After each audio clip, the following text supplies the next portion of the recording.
Hello दोस्तों, कैसे हैं आप सभी लोग। मैं शुभम चौधरी आप सभी का एक बार फिर से एसकेसी डिफेंस एकेडमी के यूट्यूब चैनल पे स्वागत करता हूं। और कल लेट नाइट को आपकी जो इनरोलमेंट लिस्ट है वो आउट हो चुकी थी और मैंने आपको इन्फॉर्म भी कर दिया था और टेलीग्राम चैनल पे आपको अपडेट भी कर दिया था कि आपकी जो इनरोलमेंट लिस्ट है वो आउट हो चुकी है और इतने कैंडिडेट स्टैंड बाई के अंदर है और इतने कैंडिडेट मेन लिस्ट के अंदर है। कंप्लीट डिटेल मैंने आपको बता दी थी। अभी कैंडिडेट्स का डाउट आ रहा है कि सर हमें ज्वाइनिंग के टाइम पे कौन-कौन से डॉक्यूमेंट साथ में लेके जाने हैं। तो अभी आपको जो रिक्वायर्ड डॉक्यूमेंट्स हैं, उनके बारे में हम लोग डिस्कस करेंगे कि आपको साथ में कौन-कौन से डॉक्यूमेंट अपने लेके जाने हैं, उन सभी के बारे में डिस्कस करेंगे। तो एक बार सेशन को अपने सभी दोस्तों के साथ शेयर कर दीजिए और आ जाइए इस लाइव सेशन के अंदर। फिर हम लोग बात करते हैं कि आपको साथ में कौन-कौन से डॉक्यूमेंट तैयार करवा के लेके जाने हैं। इम्पोर्टेंट आज का सेशन रहने वाला है जिनकी ज्वाइनिंग आने वाली है। क्योंकि बहुत ही इम्पोर्टेंट जो टॉपिक है आपका डॉक्यूमेंट से रिलेटेड डाउट जो है वो मैं आज आपका क्लियर करने वाला हूं। तो एक बार सभी के साथ शेयर कर दीजिए और फिर हम स्टार्ट करते हैं। और एक और पहले ही बात क्लियर कर दूं कि जो कैंडिडेट स्टैंड बाई में है या मेन लिस्ट में है, दोनों के लिए ये वीडियो उतना ही इम्पोर्टेंट है जितना कि मेन लिस्ट वालों के लिए। क्योंकि स्टैंड बाई वालों को भी डॉक्यूमेंट बनवा के लेके जाने पड़ेंगे। जो आपको डेट मिला है उसी डेट को आपको अपने जो डॉक्यूमेंट्स है वो तैयार करके लेके जाने हैं। तो चलिए स्टार्ट करते हैं आज का वीडियो। अगर आप चैनल पे नए हैं तो चैनल को सब्सक्राइब करके बेल आइकन को ऑल पे प्रेस कर लीजिए ताकि आपके पास आने वाली जो प्रत्येक इंफॉर्मेशन है उसका नोटिफिकेशन सबसे पहले पहुंच सके। तो देखिए जो सबसे पहला आपका डॉक्यूमेंट रहेगा इसके अंदर, वो डॉक्यूमेंट कौन सा रहने वाला है। निखिल यादव, भैया स्टैंड बाई वालों पर वीडियो बना दीजिए प्लीज। हाँ निखिल यादव, आपको स्टैंड बाई से रिलेटेड जितने भी डाउट है वो सभी क्लियर कर दूंगा। आज दोपहर तक वो सभी आपके डाउट क्लियर हो जाएंगे। थोड़ी देर में एक और वीडियो आएगा अपना, उसके अंदर हम सभी डाउट क्लियर करेंगे। ये वीडियो भी आपके लिए उतना ही इंपॉर्टेंट है निखिल यादव, स्टैंड बाई वाले कैंडिडेट्स के लिए। सर ई कॉल लेटर डाउनलोड नहीं हो रहा, प्लीज बताओ। ई कॉल लेटर का भी कभी से नहीं आपको बता दिया जाएगा। डोंट वरी, आप अपने जो भी आपके डाउट है वो सभी आप कमेंट करते रहिए। सेशन के लास्ट में आपके सभी डाउट मैं ले लूंगा। ओके, आपके जितने डाउट है कमेंट कर दीजिए आप सभी लोग।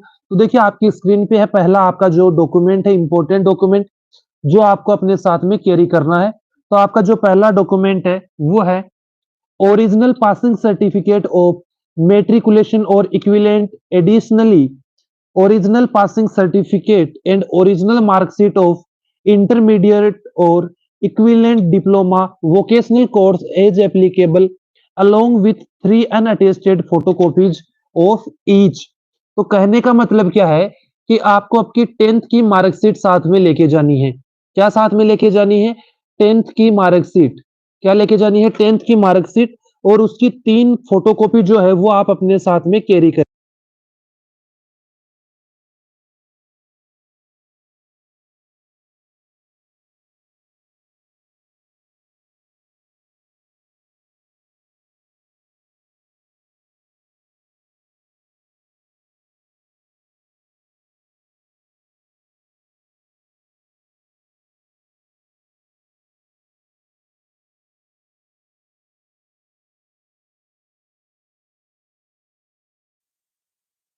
तो देखिए आपको क्या कैरी करना है, आपकी 10th की मार्कशीट कैरी करनी है। 10th मार्कशीट प्लस आपको क्या कैरी करना है? 10th marksheet plus 4 photocopies. आपको इसके अंदर 3 फोटोकॉपी लिखी हुई मिल रही है, लेकिन मैं आपको यही बोलूंगा कि प्रत्येक चीज की एक ज्यादा फोटोकॉपी आपको अपने साथ में कैरी करनी है। 4 फोटोकॉपी आपको अपने साथ में लेके जानी है और एक आपको ओरिजिनल डॉक्यूमेंट। तो पहला जो डॉक्यूमेंट है अपना वो हो गया 10th की मार्कशीट और उसकी 4 फोटोकॉपी। बात की जाए अगर सेकंड डॉक्यूमेंट की, तो देखिए सेकंड डॉक्यूमेंट क्या रहने वाला आपका? original passing certificate of graduation engineering if complete and additional skill certificate along with 3 unattested photocopies of each if applicable। तो मैं आपको बताना चाहूंगा कि 12th की और ग्रेजुएशन की 12th और ग्रेजुएशन की जो मार्कशीट है, 12th और ग्रेजुएशन की ओरिजिनल मार्कशीट, कैसी? ओरिजिनल मार्कशीट प्लस में आपको 4 फोटोकॉपी क्या लेके जानी है? 4 फोटोकॉपी आपको साथ में अपनी कैरी करनी है। 12th की मार्कशीट और ग्रेजुएशन की मार्कशीट ओरिजिनल और उसकी 4 जो सेल्फ अटेस्टेड फोटोकॉपी है वो आप अपने साथ में कैरी करेंगे। अगला जो आपका डॉक्यूमेंट रहने वाला है वो डॉक्यूमेंट देखिए, original certificate of children of air force personal and NCC. तो देखिए, अगर आप एयरफोर्स पर्सनल के बच्चे हैं या बच्ची हैं, आपके अगर पेरेंट्स में से कोई भी एयरफोर्स के अंदर लगा हुआ है, तो वो डॉक्यूमेंट आपको अपने साथ में लेके जाना है। और इसके अलावा अगर आपके पास एनसीसी सर्टिफिकेट है, क्या है? एनसीसी का ए, बी या सी सर्टिफिकेट है, तो वो भी आपको अपने साथ में कैरी करना है। एनसीसी का सर्टिफिकेट जो है वो भी आपको अपने साथ में लेके जाना है। तो ये डॉक्यूमेंट भी आपको कैरी करना है। और जो आपका ये डॉक्यूमेंट है, इसकी भी आपको अपने साथ में 4 सेल्फ अटेस्टेड क्या रखनी है? सेल्फ अटेस्टेड 4 डॉक्यूमेंट आप लोगों का क्या रहने वाला है? अगला डॉक्यूमेंट आपका रहेगा character certificate signed by A gazetted officer, panchayat officer, principle of school. तो देखिए, जो प्रिंसिपल ऑफ स्कूल का आपका कैरेक्टर सर्टिफिकेट है, चरित्र प्रमाण पत्र है, उसका कंडीशन रखी गई है। उसकी कंडीशन क्या है? If study during last 1 year, अगर आप स्कूल के अंदर या कॉलेज के अंदर लास्ट 1 साल से पढ़ रहे हैं, तभी आपका जो स्कूल और कॉलेज का है वह लागू होगा। अगर नहीं है, तो आपको अपने गजेटेड ऑफिसर या पंचायत ऑफिसर से ही जो आपका कैरेक्टर सर्टिफिकेट है वो बनवाना है। इसके अलावा क्या है इसके अंदर लिखा हुआ, this character certificate must be signed not earlier than 6 month, कि जो आपका कैरेक्टर सर्टिफिकेट है, चरित्र प्रमाण पत्र है, वो 6 महीने से ज्यादा पुराना नहीं होना चाहिए।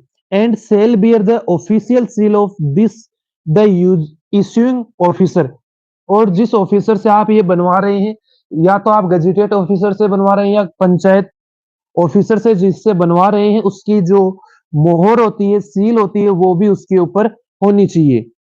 इसके अलावा अगर बात की जाए, तो आपको valid address proof along with 3 self attested photocopies. आपका जो आधार कार्ड है, आपका एड्रेस प्रूफ क्या होता है? आधार कार्ड। आपको अपना आधार कार्ड प्लस में उसकी 4 फोटोकॉपी रखनी है। 4 फोटोकॉपी जो आपको अपने साथ में रखनी है। क्या रखनी है?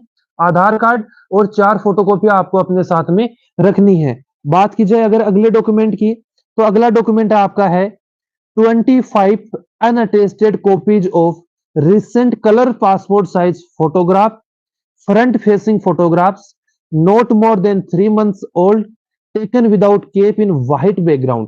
आपको एक व्हाइट बैकग्राउंड के अंदर अपनी पासपोर्ट साइज फोटोग्राफ बनवानी है। कितनी बनवानी है? 25 बनवानी है। और मैं आपको बोलूंगा कि आप 30 बनवाएंगे। कितनी बनवाएंगे? 30 बनवाएंगे। इसके अंदर 25 मेंशन है, लेकिन आप 30 बनवाएंगे फोटोग्राफ। और उसके अंदर वो 3 महीने से पुरानी नहीं होनी चाहिए, विदाउट केप होनी चाहिए, व्हाइट बैकग्राउंड के अंदर वो आपकी फोटो होनी चाहिए। और एक सबसे बड़ा डाउट क्लियर कर दूं यहाँ पे, फोटोग्राफ के अंदर कि स्लेट की जरूरत नहीं है। Slate not mandatory, not mandatory, कि जो स्लेट है आपकी वो जरूरी नहीं है। आप बिना स्लेट किए ये फोटो खिंचवा सकते हैं। तो 30 फोटो आप ये जरूर बनवा लेंगे अपनी पासपोर्ट साइज में। अगला जो आपका डॉक्यूमेंट आता है वो आता है 12 unattested copies of joint photographs, size आपको मेंशन की हुई है। और पेरेंट्स एंड लीगल गार्जियंस, जो आपके पेरेंट्स हैं, मान लीजिए आपकी मदर है और फादर है, उनकी साथ में जो एक जॉइंट फोटोग्राफ है, क्या? जॉइंट फोटोग्राफ, जॉइंट फोटोग्राफ आपको बनवानी है। जॉइंट फोटोग्राफ बनवानी है। उसकी साइज आपको दे रखी है 3x2 इंचेज। तो इसी के अंदर आपको अपनी जो फोटोग्राफ है पेरेंट्स की वो बनवानी है। और मेरे अकॉर्डिंग आप 15 कॉपी इसकी बनवाएंगे। कितनी? 15 कॉपी आपके पास होनी चाहिए इसकी। ओके। अगले डॉक्यूमेंट की अगर बात की जाए, तो अगला डॉक्यूमेंट आपका रहने वाला है bank account details and documents including chequebook, pan card and other voter ID card if available. तो देखिए, अगर किसी के पास पैन कार्ड नहीं है तो कोई जरूरी नहीं है, क्योंकि क्लियरली मेंशन है इफ अवेलेबल। और अगर आपके पास चेकबुक नहीं है, कोई ज़रूरी नहीं है, अगर है तो आप लेके जा सकते हैं। पैन कार्ड, वोटर आईडी अगर आपके पास है, तो आप अपने साथ में कैरी कीजिए और उनकी 3-3 फोटोकॉपीज़ अपने साथ में आपको रख लेनी है। ये डॉक्यूमेंट हो गए। अगर बात की जाए इसके अलावा आपको क्या रखना है, तो देखिए इसके अलावा आपको एक तो रखना है अपना आधार कार्ड। क्या रखना है? आधार कार्ड। एक अपने जो पेरेंट्स हैं, अपने पेरेंट्स आधार कार्ड कॉपी आधार कार्ड कॉपी आपको साथ में रख लेनी है। ओरिजिनल नहीं नहीं लेना है। आप 2 अपने पेरेंट्स की जो आधार कार्ड है उनकी कॉपी अपने साथ में रख लेंगे। एक आपको रखना है डॉक्यूमेंट फ़ोल्डर। क्या लेना है? डॉक्यूमेंट फ़ोल्डर आपको साथ में अपना लेना है और ये डॉक्यूमेंट फ़ोल्डर जो है ये आप एक अच्छी क्वालिटी का लेंगे ताकि आपको वहाँ पे डॉक्यूमेंट रखने में दिक्कत नहीं हो। इसके अलावा चौथा जो आपका है, वो है कोविड सर्टिफ़िकेट। क्या है? Covid certificate. अभी कुछ का डाउट रहेगा कि सर अगर हमने कोविड का जो टीका है वो नहीं लगवाया है, तो उसके लिए हम लोग क्या करें? तो अगर आपने अभी तक कोविड का जो वैक्सीन है वो नहीं लगवाया है, तो वो कोई मैंडेटरी नहीं है। अगर आपने कोविड वैक्सीन लगवाया है, तो आप उसका जो सर्टिफिकेट है वो अपने साथ में कैरी कीजिए और प्लस में उसकी 4 फोटोकॉपी आपको साथ में लेनी है। कितनी? 4 फोटोकॉपीज़ आपको उसकी साथ में लेनी है। अगर आपने लिया है तो ज़रूरी है, अगर आपने अभी तक वैक्सीन नहीं ली है, तो कोई मैंडेटरी नहीं है। जिनके पास है वो कैरी कर ले, जिनके पास नहीं है, उनको ज़रूरत नहीं है। ओके? तो ये सभी चीज़ें आपकी हैं, जो आपको अपने साथ में कैरी करनी है। आज का अपना डॉक्यूमेंट का वीडियो था। इस वीडियो में हम लोग इतना ही रखेंगे। डॉक्यूमेंट से रिलेटेड जो कंप्लीट इन्फॉर्मेशन है, वो मैंने आपको दे दी है। तो इस वीडियो में इतना ही। मिलते हैं अगले वीडियो में दोस्तों। तब तक के लिए जय हिंद, जय भारत दोस्तों।